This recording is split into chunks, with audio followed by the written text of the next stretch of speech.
Welcome, everybody, to another edition of Wednesdays with William. I'm so excited for our special guest today. She has been in movies, television, on stage, voiceovers. She has done it all. So I'm so excited for you all to meet her later on. But once again, the reason why we are all here to begin with, please welcome to Your Signature Style with William Squire. He currently is traveling the world virtually, helping men and women create their own signature style. He's a red carpet stylist, celebrity makeup artist, international runway model, author, and creator of Billy's Blues Cosmetics. Please welcome Mr. William Squire. Thank you. How are you doing? I'm doing fantastic. Just had a chance to be at home for a little while, which is great. And the Olympics are on, so I've been tuning in as much as possible outside of, trying to get some work done. But watching those incredible athletes in Tokyo has been absolutely stunning. Excellent. Well, good. I'm so glad. Good to see you, and thank you for being here again. Now that we're doing it a couple Wednesdays every month instead of every Wednesday, it seems like such a long time in between when I don't get to see you and see everybody. So thank you for being here, and I'm glad you're here. So, an exciting show today, right? So anyway, let me say hi to everybody. Thank you for joining me, Wednesdays with William. It's a pleasure to be here. I've missed seeing all of you very much. Thank you, those that signed up for the newsletter. As you know, I talk all about summer makeup for brides and actually just summer makeup in general. So I'm absolutely thrilled about that. And I got such lovely comments. So if you haven't signed up for the Billy's Blues newsletter, billysblues.com, you can get all that information. Also, do remember that all of the Wednesdays with William can be seen on YouTube. I've had a lot of emails saying, when can I see this or when can I see that? After the show, it'll take about 24 hours, and this will be on YouTube, Wednesdays with William. So thank you again for that. And also, last but not least, I've had lots of emails, and thank you, those of you that have been buying the new Wonder Lash from Billy's Blues. I'm excited that you love them as much as I do, but we're going to have a special show in August. Hopefully we can get Mark Freeman, whose family is the creator and originator of the Wonder Lash, and we'll do a whole show on lashes and how to put them on and how to wear them correctly and the whole bit. So thank you for that. Be patient with me, and we will do that show in August. But no more of that, because I am excited today. I'm thrilled about the guest. About a couple of months ago, I was sitting talking to a friend, and they said, I love your show. I've watched it for a year and a half now, and you've had Broadway actresses and Tony winners and Emmy winners and all kinds of people on your show, the best of the best and everything. And they said, who would you like to have on next? And I said, wow, who would I like to have on? I said, I'd love to have Kathy Garver on. And then I went, wait a minute. I met her. I've met her through a mutual friend. She's been absolutely delightful. We've communicated over the last year or two. And I said, I'm just going to ask her if she would be a guest. And as gracious and lovely as she is, she said she would be happy to do it. She cleared her very busy schedule. So I'm so thrilled that today we get to talk to Kathy. I think I have a photo here, Daniel. If you have that, there we go. Of course, she's done so much, and we're going to talk about her amazing career as an actress and as a television, movie actress, voiceover star. She's done so much as far as her books, traveling, entrepreneur, lecturing. She is a very busy woman. Her career is so multi-level and so successful in so many ways. But of course, Family Affairs, I think, where we all really got to know her and fall in love with her. I know that was where I just said, this was a favorite show of mine, still is. And then I had to do a little kaleidoscope homage to the Family Affair. And I'm just going to bring her on because I can't wait. Kathy Garver, ladies and gentlemen, my guest for today. Are you there? I'm so excited to meet you and have you there. Wait, there she is. She's coming on. Kathy, yep, she's got to push her buttons, and she will be with us. I'm pressing my buttons. You are pressing your buttons. I am. I pressed my I pressed my video button. I see me. There you are. There I am. Do you see me? Yes, I do. You look beautiful. How are you? I am great, dealing with the wonders of technology, which is always fun. But we've had to learn, haven't we? Who knew what Zoom was a couple of years ago? I certainly didn't. I love it. I tell you, it has been such a boon to me. And especially, I do a lot of meetings for interviews to get more jobs, and I'm producing a couple shows, and I don't have to face that awful traffic in LA, which just drove me crazy. I mean, it was such a big waste of time. And this, you can be in your own home and you can chat with people that you really like you. You look absolutely fabulous. I love your background. I don't even think that's a fake background, is it? In the living room out here in the desert in Palm Springs. It was an easy setup. And this whole last year, of course, I didn't want to go anywhere. I didn't want to have to go into LA. So again, you kind of make do, and it's worked out so well just to be here in my home. How is it like, before we begin, how has this last year and a half been for you, Kathy, as far as how did you get through it and how have you been dealing with it? Well, I have been very lucky, and I celebrated my 40th anniversary with my husband this year. So I was with my husband, and then I have, as old as I am, a 30-year-old son who really has never left home. And what he does, instead of flying the nest, invites more birds into the nest. So his girlfriend of 6 years has been with us for 6 years. So we indeed had a family affair. Yes. And it was so much, we really got to know each other even more, and played Scrabble outside and barbecued. And I was, again, fortunate because a lot of my work, I have 2 books coming out this year. So I was able to start on those books, and I even traveled during COVID and did a pilot in Ohio and did a movie in Houston, Texas. Nothing so much in LA, but other places that weren't as locked down as we are here. I was able to work in my profession. So you really was fine.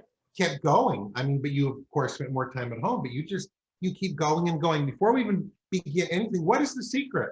Is there a pill we can all take, a magic pill? Because your energy, and as I read through and see what you've done and what you're doing, I don't know sometimes where you get that energy. What is it? Well, I think it's from not taking pills. Exactly. I think that has helped me a lot, during all my careers, is not on drugs. Yeah. And I just have a natural energy. Some people are like kind of A personalities, and they're born with a lot of energy. I'm probably half crazy too, and that helps. How do you relax? What do you do when you do need to just kind of come down? Can you just relax and sit there and watch a show, or are you constantly moving? My husband has a glass of chilled Chardonnay out on the table in the foyer, 5 o'clock every day. And so I said, okay, I really worked hard all day, and I take that nice chilled glass of Chardonnay, and I'll sit with him and watch the news. And then I'm on to the kitchen, and I love to cook. And that's very relaxing for me, even though it takes a lot of ingredients and planning ahead and getting things together. I really like that. And I've written 2 cookbooks, and the 3rd one's out this year. So. Oh yes, I can't wait to talk about it. In fact, guess what I had before I came on? I had some Kathy's cucumbers. So we're definitely going to talk about my grandma's cucumbers, who used to be 101. There's a secret magic in those cucumbers, I tell you. Oh, unbelievable. But anyway, hey, let's go back to, if you don't mind, Long Beach a few years ago, where you were born. And yes. As many, I don't know if my viewers all know, but you were quite active before, of course, you landed the infamous role in Family Affairs. So tell us a little bit about when you were young and doing some of the things you were as a child actress. Well, I started like when I was 3, singing and dancing at the Meglin Studios. And the Meglin Studios is where Shirley Temple was discovered. And we were living in Baldwin Hills at the time. We'd moved from Long Beach to Baldwin Hills. And my mother would take the truck up to Western Avenue in Hollywood. And I would sing and dance. I didn't discovered as Shirley Temple, but that's because I'm Kathy Garver. I was making my own life, but I had all the wonderful training that Shirley had. Ethel Meglin was just wonderful. And at 3 years old, we were appearing on the great big Shrine Auditorium in Los Angeles. That's where they used to have the Oscars, and that's where they had Aida with great big elephants trotting the boards. So here's this little tiny girl along with my dance mates, and we're dancing and singing there. So that's what's my entree into show business. And then my professional entree was when I did The Night of the Hunter, which was a really interesting movie. I don't know if you've ever seen it. It was the first and last movie that Charles Laughton ever directed, and it starred Robert Mitchum and Shelley Winters and Lillian Gish and Peter Graves. I mean, a wonderful cast. And I was a little girl in that. And it was about this preacher that had LOVE and HATE. That was Robert Mitchum. And they were imprinted on his knuckles. And so he says, well, love fights hate and hate fights love, but who wins? Well, he was a murderer. The preacher murderer. And this movie really got awful reviews because it was super above its time. And it was that's why. And now it is considered one of the best horror movies that it's number, I think, like 100, but on all the horror movies that have been done. And I went from that to the 10 Commandments, from from horror to holy. Oh my gosh. Yeah, I think I actually pulled up a couple pictures. But so what were you, 4, 5 when you did that? Oh, this is why I love you, William. Besides being so handsome and erudite and talented, no, I was actually 7 or 8. Oh my gosh. Okay. And again, working, you were really working. You were really doing a lot of things at that point. You know, as I go back and there's one of your, of course, I mean, who wouldn't hire you?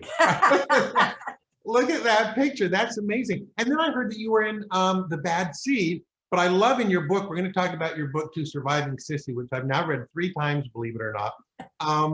You were on that, but were you joking, or do you really think they cut your scene because your shorts were too short? I mean, no, they were too long. Oh, too long. Oh, I don't know what they were. But what an interesting, I mean, what a movie to be working on associated with something like that, and working with Patty McCormick. I mean, as we look at the film, she's so freaky. I mean, what an actress, I guess, because it's such a strange film. But for you to be on it at that young age, do you realize what it was and what it was going to become, you know? I not at that age. I didn't realize what it was really all about. And I tell you, she is the nicest, most friendly actor. She really is. And we're friends today. I don't particularly like her because she just got the last 2 jobs that we were, vying for. But she was really nice. And she originated the part on Broadway. And what's so interesting to me, and up at the Castro Theater, we did a whole thing, and I had the show with backstage with Barry, Kathy and Barry, and we interviewed Patty, and I hadn't seen her for a while, but it was everyone kind of makes it camp now, and it is camp because they took it from the theater almost directly to the movies, and there is such a different style when you do a film as to when you're on the stage, but because they still had that energy and all the great big movements and the kind of theatrics, it really it's withstood the time in a different kind of sense. But I think it was great, and she really is a wonderful actress. Oh my gosh, yeah, because you certainly hated her in that show. Or, yes, well, and still there's a little that keeps going since you got my parts. But yeah, exactly. I wasn't telling her off, for sure. And then it takes you up to, I know you continue to work, but of course, and I love that you embrace family affair, Kathy. And you know how some people, of course, I think maybe the difference, and forgive me if I'm wrong though, but I don't know that you were necessarily stereotyped or maybe hurt your career, because I know you still embrace it. But you had such an amazing career after. But I love that you embraced it and you, I think, appreciate it and look back so fondly at it. But can you tell us how that came about? And I hope you'll tell your story about your hair. I've heard that a couple times, and I just love it. I really do. Well, I was going to UCLA, and I was continuing to work in the business. I was Patty Duke's friend, Monica, in the Patty Duke show. And so one day my mom called at the sorority, Pi Phi, and she says, oh, you have an interview this afternoon for a new series. It's going, and they need to see you right away. And it's already been sold. And he says, oh, well, okay, I can ditch a class or two at UCLA. I just, the only thing is that they want someone with blue eyes and dark hair. Now, if you saw that little girl with the dark hair in the braids, well, I still have that dark hair, but they wanted a blonde, which I am now. Oh. And I want to ask you about that later on, about coloring of the hair and kind of makeup. So I said, well, what are we going to do? And my mom said, okay, I have an idea. And she went to the drugstore, and Streaks and Tips, the can Streaks and Tips. Well, if your audience doesn't know about this, it is a can of spray that you put on your hair and it instantly changes color. So I was dark brown, and so I wanted to be blonde. So my mother is dutifully, she's spraying all my hair, and I turned around, I said, Mom, I looked like something out of Goldfinger. I mean, it was like bright blonde and like a helmet. She said, we got to go. So there we went off over to Hollywood from Westwood. I met with the producer, and I thought we were getting along pretty well. We were chatting, etc. And he stopped and he said, what is the matter with your hair? I said, my hair, trying to cap it off. He said, yes, it's turning green. So it kind of broke the ice. He thought it was funny, thank goodness. I thought, oh, I would die.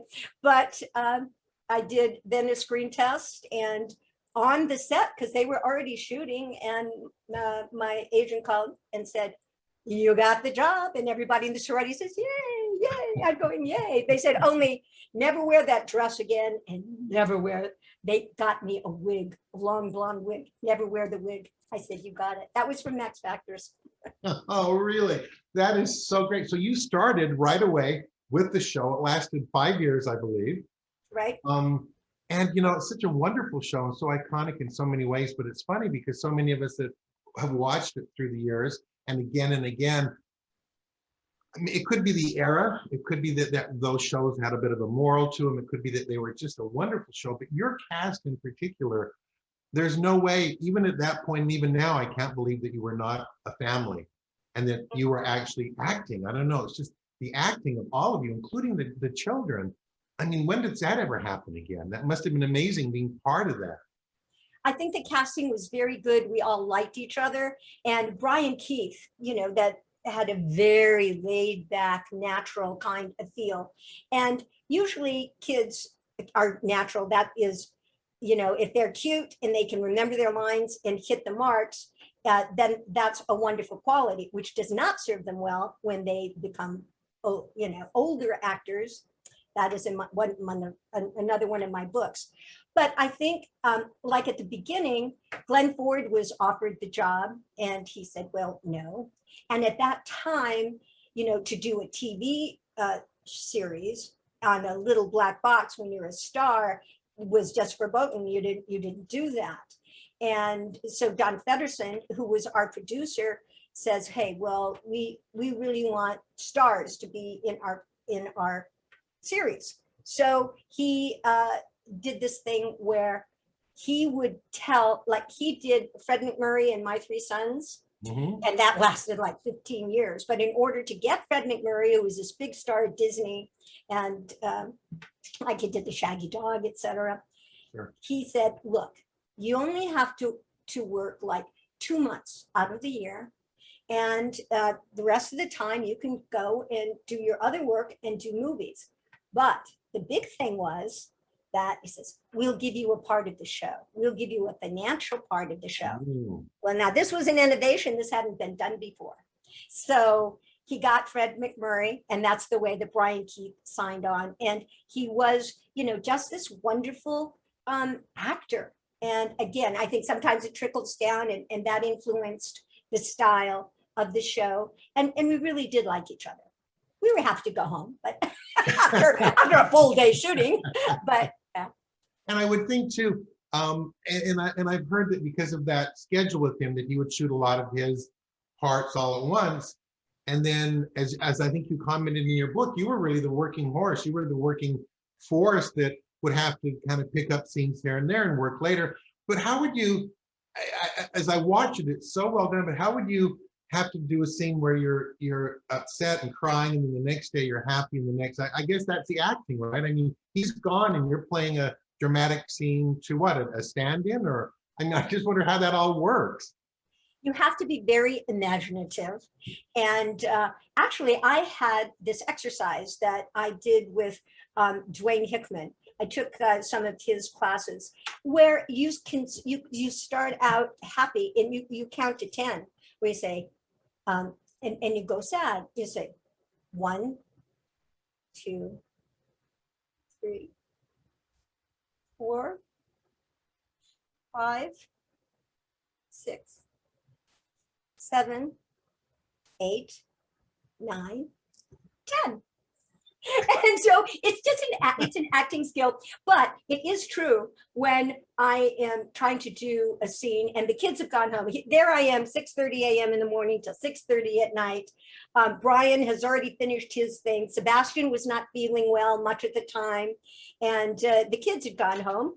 And so if I'm there, I am at the very end of the day to pick up scenes and my close-up. So a couple times I would just do them with the assistant director, who, not looking particularly like Buffy, who was like this tall with cute little pigtails, but this great big guy with a cigar. And I'm saying, Uncle, I said, Buffy, you want to go to the park? Sure, sissy, come on. When do we get to go? It has to be imagination. Well, Imaginative. it worked. It really did. I mean, to be part of such an amazing part of, I mean, a TV, an iconic show like that. Daniel, I think I have a couple shots I wanted to ask Kathy about here. Well, of course, TV Guide. I mean, you were on, it seemed like as I was doing your research, there were so many TV Guide covers, but this was considered one of the top ones of all time, and it's just fabulous. But the next slide I have, okay, now here's what I want to know. You have to tell me, is this Kathy or Sissy? Because I'm looking at this and I didn't know if this was a publicity shot you did of you as an actress, or was this actually the look that they had of Sissy? This was a look in the 3rd season. Okay. This is a look in the 3rd season. Beautiful. You changed, the hair changed. I love it. Next, Daniel. I have, this was probably earlier, right? With the curl. Right. That's the 1st season. And my hair was very short. It was like it was a Sassoon cut. And I love the Dell Sassoon. This is kind of some version of it. Right. They say that the hairstyle you choose when you were most happy in your life is the kind that you kind of stick with.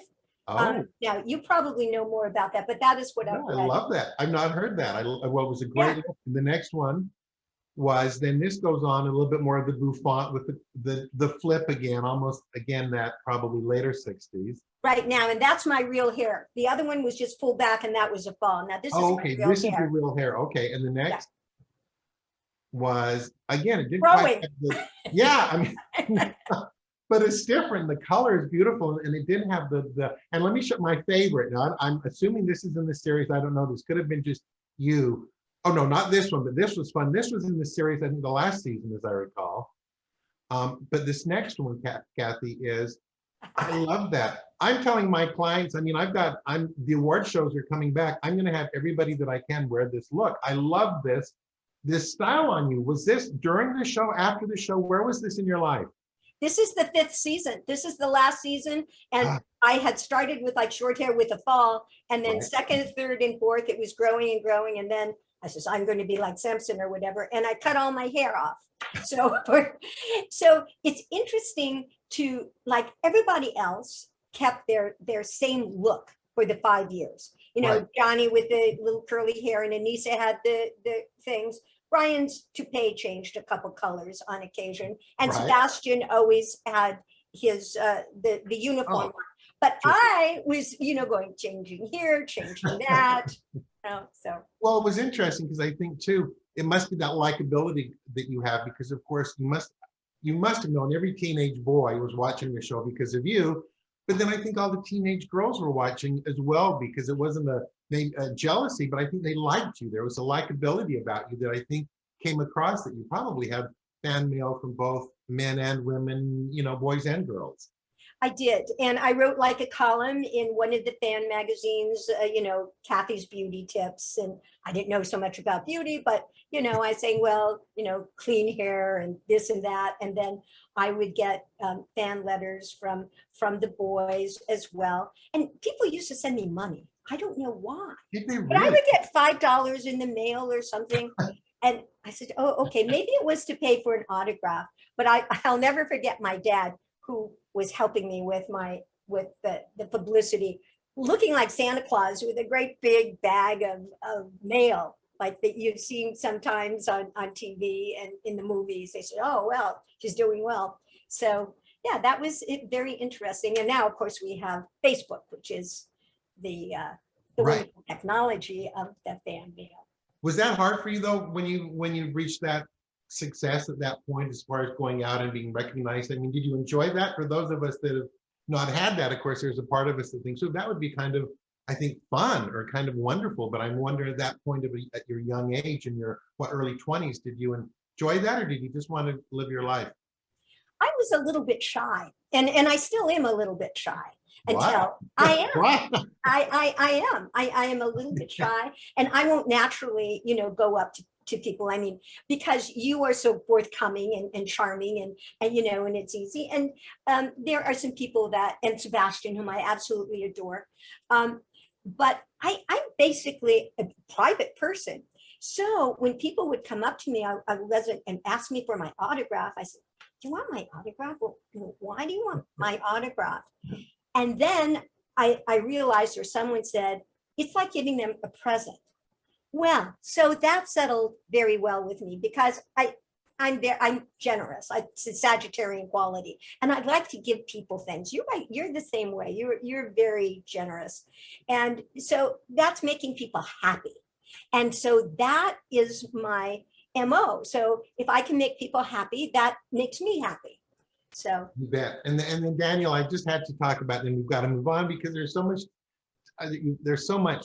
Kathy. I love this set. I mean, the set was something too. Even back then, I so wanted double doors. Whenever I got in a place, I've got to have a place with double doors, and the view. I mean, that was something, obviously a studio, but you really felt like you were in a high rise in New York. And then as I started looking at photos, I found a photo here that showed it was a set, and I'm still disturbed because it was so real and such an incredible. But I mean, honestly, from the acting to, like you say, the casting, the clothing, the set, it was a magic time. So again, thank you so much for being part of that and bringing that to all of us. So you bet. and then after that, was that London? You started your theatrical and kept working on your career. Is that correct? Right. I was actually cast in a musical stage version of Family Affair that was to take place in Israel. And so I learned Hebrew phonetically to play my part. And so it was like Family Affair on the stage in Hebrew. And so I said, okay, I don't know Hebrew, but so I learned it. And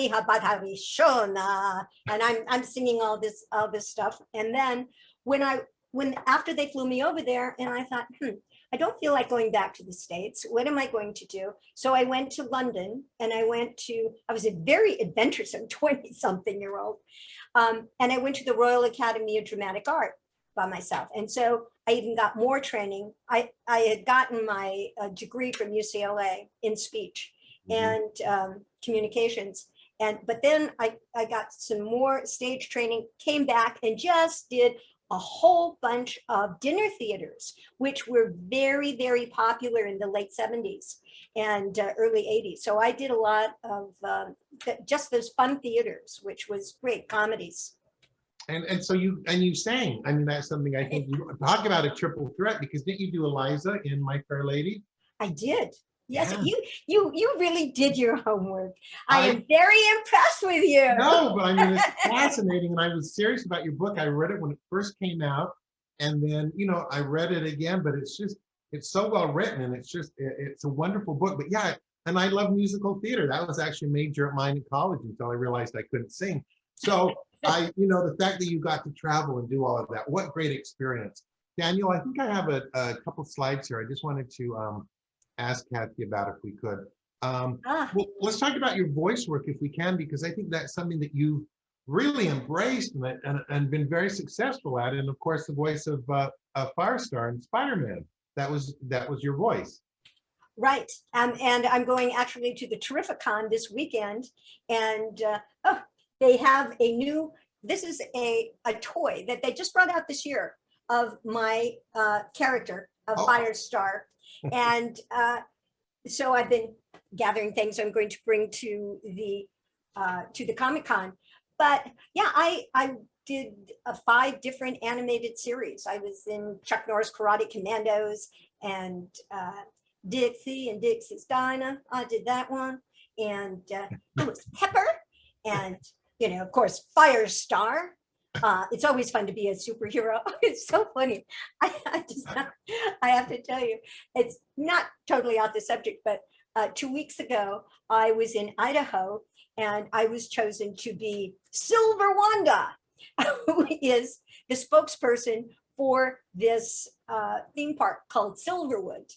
And I rode a horse and said my lines and did like 7 spots. I hadn't ridden a horse in a couple of years. So it was really fun though to make this whole character with my Silver Wanda hat and my Wanda belt and climbing up on Apollo and saying, "Get to Silverwood."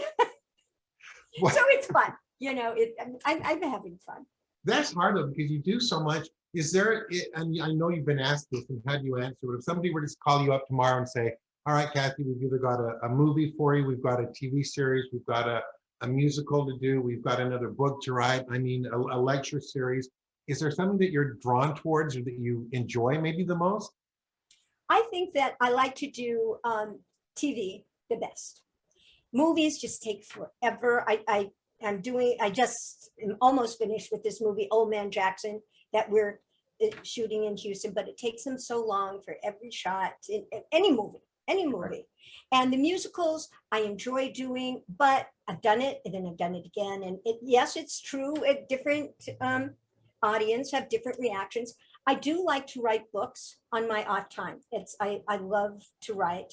So that's good. But I really like to do TV series the most. And I have one TV pilot that is out now where I would be hosting. And then the other one is a prequel sequel to Family Affair. So that's, and it's over at Warner Brothers. So that I really would like to do that. That's, yeah, it's that's what I like to do the most. Yeah, of But course. it's quick, I'm fast and I like to do that. And I like comedies. I like comedy. You know what I love too, Daniel? I have a picture if you don't mind. I have a photo of, and this was something that you did, Mom, Murder, and Me. And I was so hoping that would become like to me, it was like Murder, She Wrote meets Monk. I mean, it was just, I thought it was great. I was really hoping for like a weekly series or something. Did you enjoy shooting that? For those of you that don't know, by the way, all of this will be up on like my website and you'll be able to find all these things. You'll be able to go and you can still get this. I mean, we'll make sure people know about what we're talking about, but I thought this was great.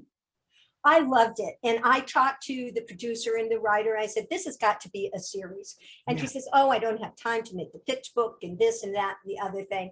But I still, it has so many good qualities that I know it would be good. And then I was just talking to a producer friend of mine about Hallmark and their Hallmark series, although they're having a whole big switch around.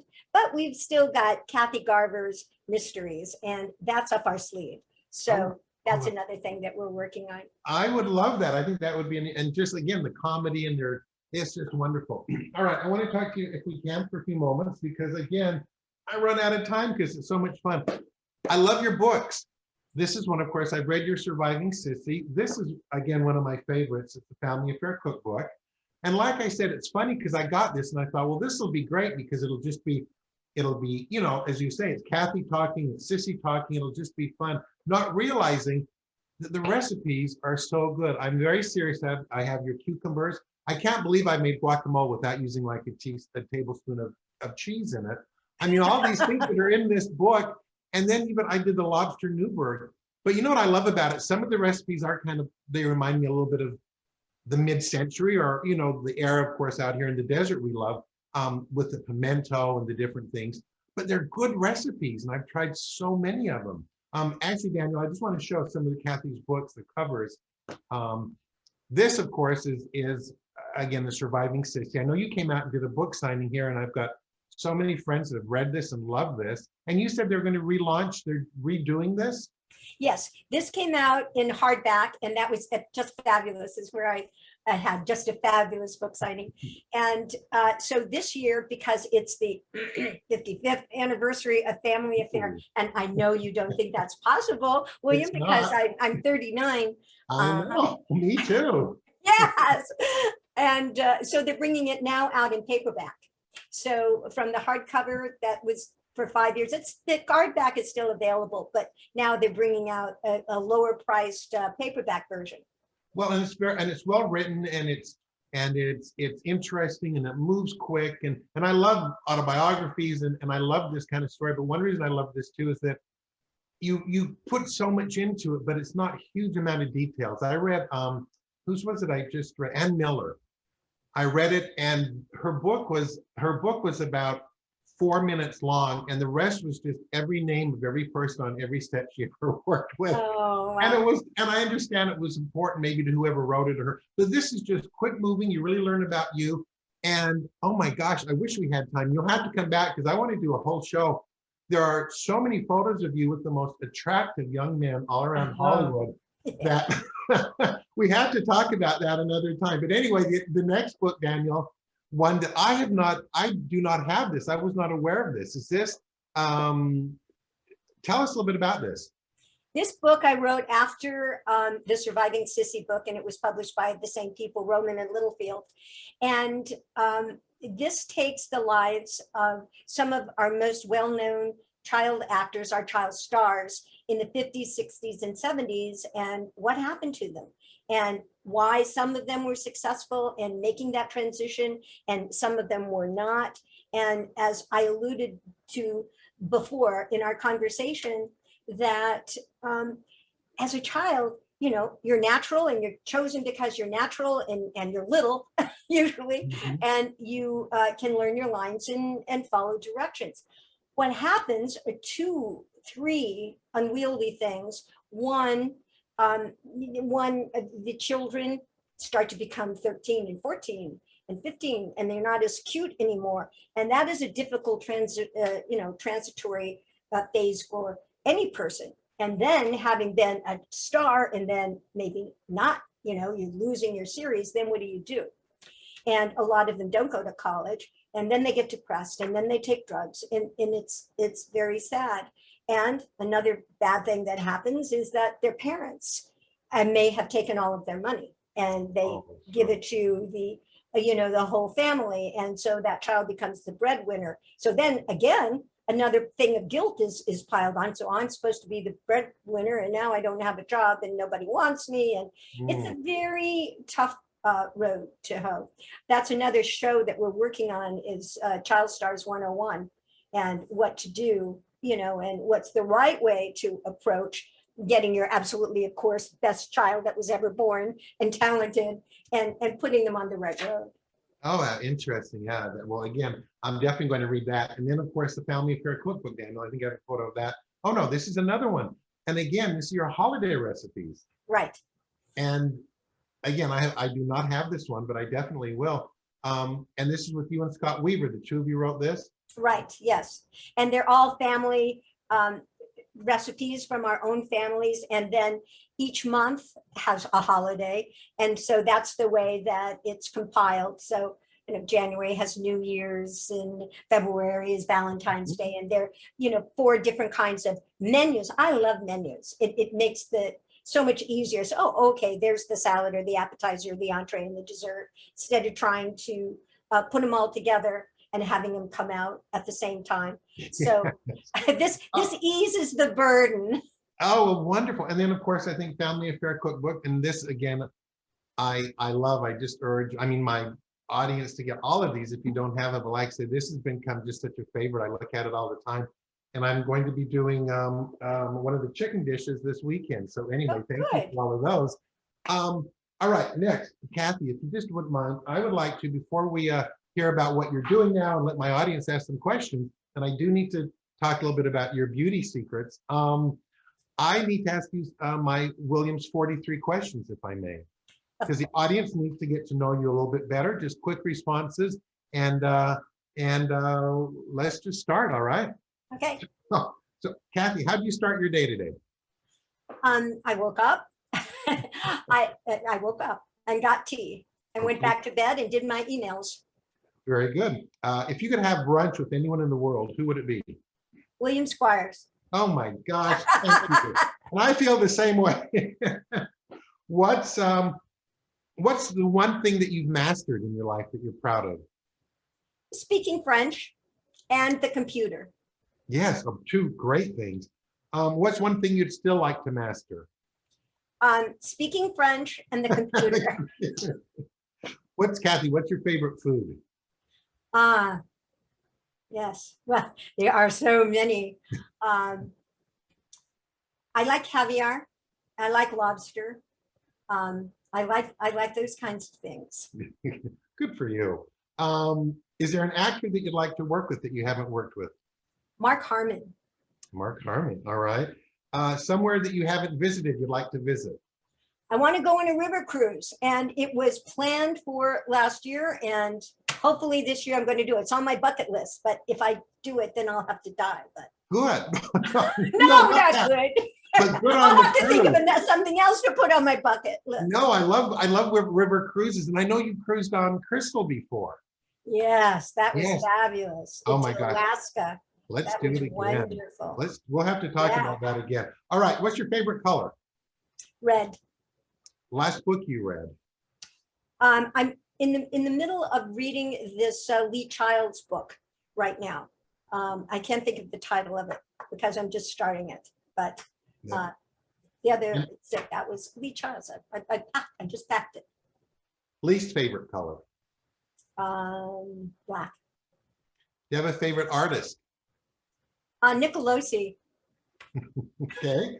At home in the evening with a glass of Chardonnay. How did I know? What music would you listen to?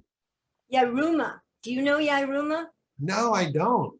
Ask Alexa to play Yaruma. It took me like 6 times listening to her, and he's a Korean pianist. It is just beautiful. It's relaxing. It's pretty. It's nice. Oh, good. Okay, I'm going to do that. I will do that today. Favorite current TV show? I would say Hawaii Five-0. And other than Family Affair, how about your favorite all-time TV show? I guess I Love Lucy. Yep. Dark or light chocolate? In the middle. I like them both. Okay. I like them. I'll eat any kind of chocolate. Which reminds me or brings us to the next question. What's your favorite dessert? Creme brulee. If you could make a documentary on any subject, what would it be? Now, I would want to say you immediately because you've done so many, and I was thinking, because I was looking up here, and I loved your video. I thought that was so neat, and what wonderful tips for people. I had been walking around with one foot in front of the other for the last few days with my shoulders up, my stomach in, and one foot in front of the other. Oh, thank you. That's very nice. If you could live in any era, what era would you live? 50s. Yeah, me too. Let's do it. Yeah. Is there a fashion trend that you hope never comes back? Well, for my age, I mean, my suede shorts, those really little tiny shorts, I can't wear them. Maybe that's why I don't want them to come back. No. And the super grandiose shoulders. And when we first got into polyester. Yes, I agree. And the short shorts. I swear every time I'm on the airplane, they sit right next to me. Somebody with the shortest. Anyway, we won't talk about that we won't get started on that. Hey, what's your favorite season? Whoa. Spring. Yep. Do you have a go-to lipstick color? Like it's a reddish brown, and not red, but a brownish with a hint of red in there. So it's not brown. And when you decorate your home at Christmas time, what does your tree look like? Absolutely fabulously gorgeous. Does It it? is a great big green real tree with, some Christopher Rodko ornaments and stuff from my son when he was 3, Uh, uh, and all white twinkly lights. oh, I bet it's beautiful. Lights. What would you tell your 16-year-old self today? It's okay to be a star. Good. I told myself, you just be a working actress, and I have been. And then I said, no, it's all right to be a star. That's what I would tell her. I like that. Well, thank you. That's we get to know definitely a little bit more about you. Hey, what's your least favorite food? Do you have a food you don't eat? Wasn't on my list, but I'm curious. Um, I eat almost everything. Um, I would say sweetbreads. Yeah. Oh, yeah. Okay. Um, Kathy, Daniel, I have a photo I'd like if we could put it up. So you look beautiful. You really do. And I mean, through all the ages, you look so beautiful. But what is it now? What are you doing? Do you have is it the water you're drinking? Is it the amount of sleep? I mean, what would you say are your key beauty secrets to really look like you do? You're just glowing with health and happiness, it looks like.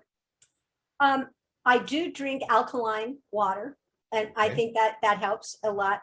I get 8 hours of sleep almost every night, and that is because I'm so busy during the day. And that's also because I had 2 glasses of wine at night. I went to see my doctor, and he says, well, I'm not feeling so well. I said, you are under too much stress. Have a glass of wine before you go to sleep. And so I'm telling my doctor, well, it's all right to have a little glass of wine. Yes. And yeah. I have a French doctor. I found a French doctor specifically because he said, have 2 glasses of wine every day, you'll live forever. So I'm like, thank you. Yes. I like this And it's doctor. good. Yes, this is a good doctor. It is. What's your fashion sense?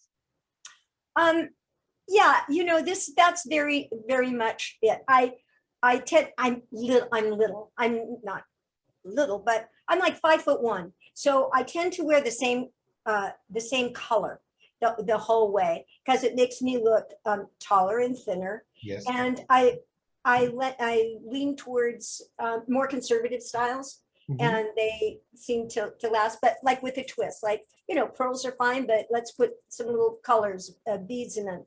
And so that's the way that I roll. Yeah. Can I show you my favorite?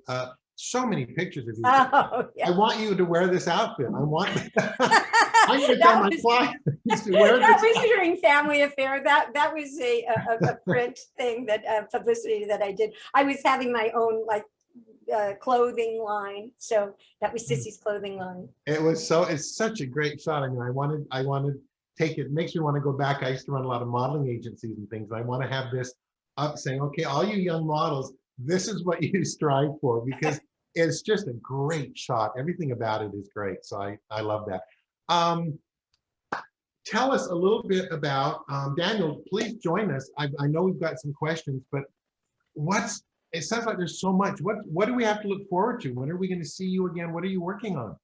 Well, my 2 new books, these are just mock-ups. This is a Family Affair scrapbook. And so this is like a pictorial scrapbook, and it has like the guest stars that were in it and some notable child stars. Sherry Alberoni, that you had a picture on earlier, she played my friend Sharon in Family Affair. So she's writing the foreword to it. And then my other book that is coming out is, this is TV Dinners TV.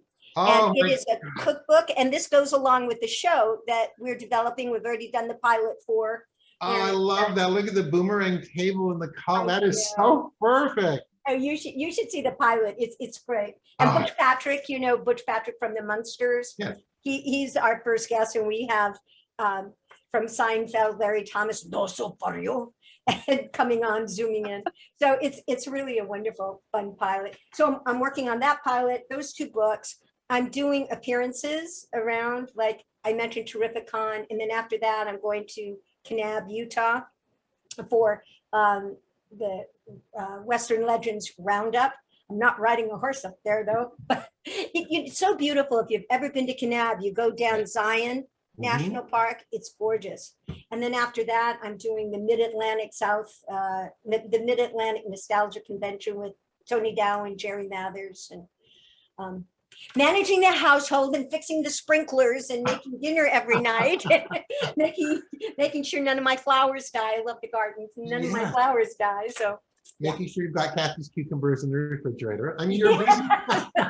You're a busy, You have so busy- much free time, it sounds like, Oh, so yeah. much time to just pick up a few extra gigs right there. And, Yeah. you might seem busy and all. Yeah. Are That's they crazy. on your website too, Kathy, so people can find where you are? Do you have, is your website? Is that Yes, where people it's find? Okay. KathyGarver.com. That's easy. KathyGarver.com. And then my Facebook, my fan page, Facebook, and my personal one is all filled, but the Facebook fan page, I'd love for people to like me there. I'm at Instagram at KG Sissy, and that's my social media plan. And can we get your products at your website as well? Or I know I've got them on Amazon, your books and things, but your website, we can get them directly there. Yes, if you go to my website, I can autograph the books, and then there are some sissy candles that I have that really smell great, and they're also fire star candles that my stepson makes that are just fabulous, soy candles. So that's all there, and I'm bringing out a line. You have beautiful Billy's Blues lines. I'm bringing out just some lotion and spray to go along with the scent of my candles. And so that's all on my website. And then, of course, Amazon has all the books and my audiobooks. I've done a lot of 80 audiobooks. You can go to Audible to get and just put in Kathy Garver, and then they'll put the list of audiobooks that I've done that one can listen to. Talk about diversification over there, Kathy. My goodness. Well, this is the thing, Daniel, I swear. When you're an actor, you get a job and then you don't get a job, and you get a job and you don't. And it's my philosophy that there's many things in the entertainment business that you can do. Like if you've done with the movie, now what are you going to do? Well, I'll write a book. Now the book is written. Okay, now I'm going to do some audio things. Oh, there's no more audio things. Okay, I'm going to go do a play. So it keeps you busy and diversified. And they're really calling on some of the same skills. So yeah, of course. William and I have had kind of the same conversation too. It's great advice to have. So we've got a couple questions here too. Actually, one question is mine. So you were talking about going to all of the con events, for all of your voiceover work. What's it like? I know they're kind of intense sometimes. Do you enjoy going to those events, with your voiceover work, like a Comic-Con or Tripicon like you're going to, or is it a little, kind of intimidating sometimes? Do you enjoy those things?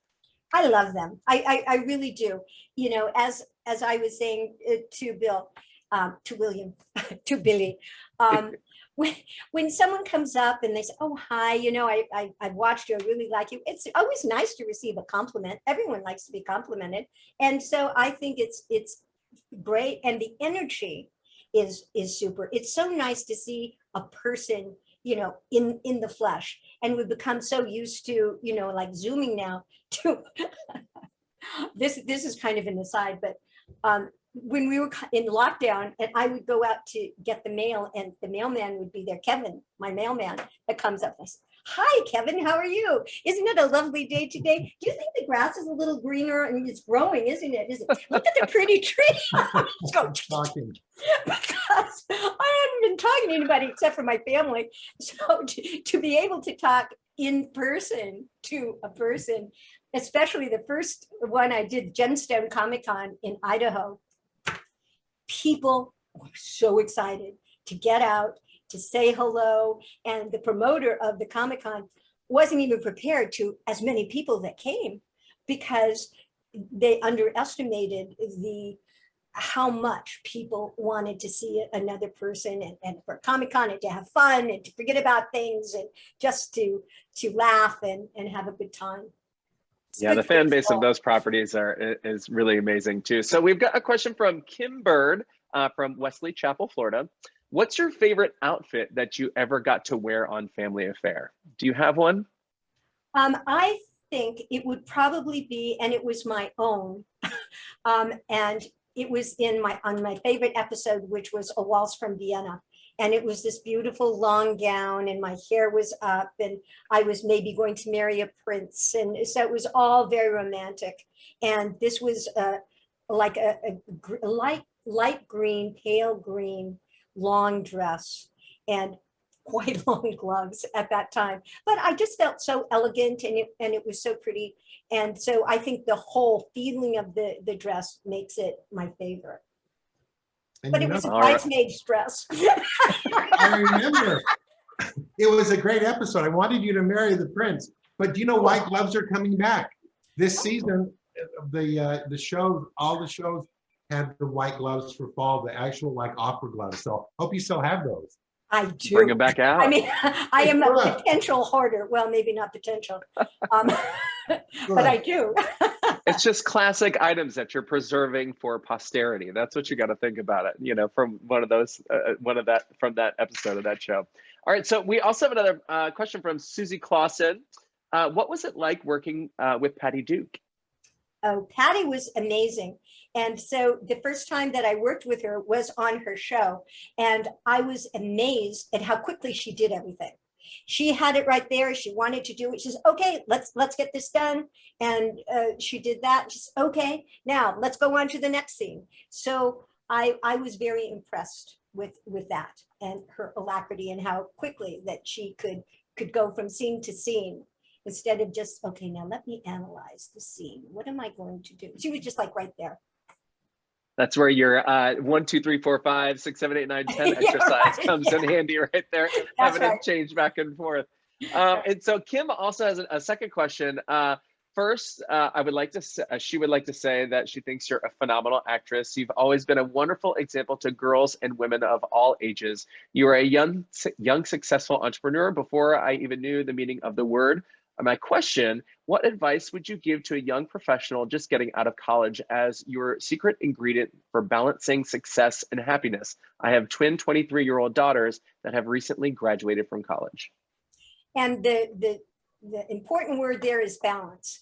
And it depends on what her daughters or 23-year-olds are going to be doing.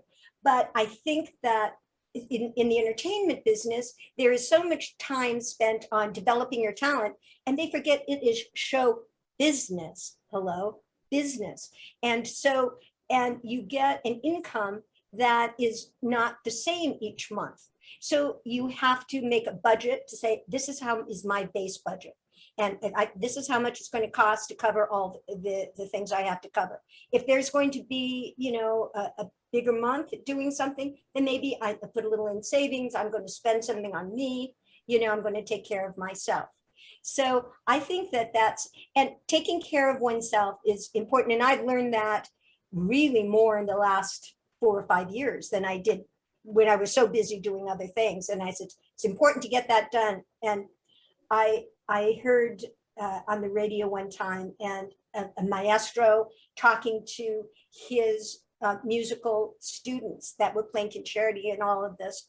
And he said, that is fine. He said, don't play like a trained bird, which to me is really important for a lot of people, because okay, I have to do exactly what I'm told to do, and I can't deviate.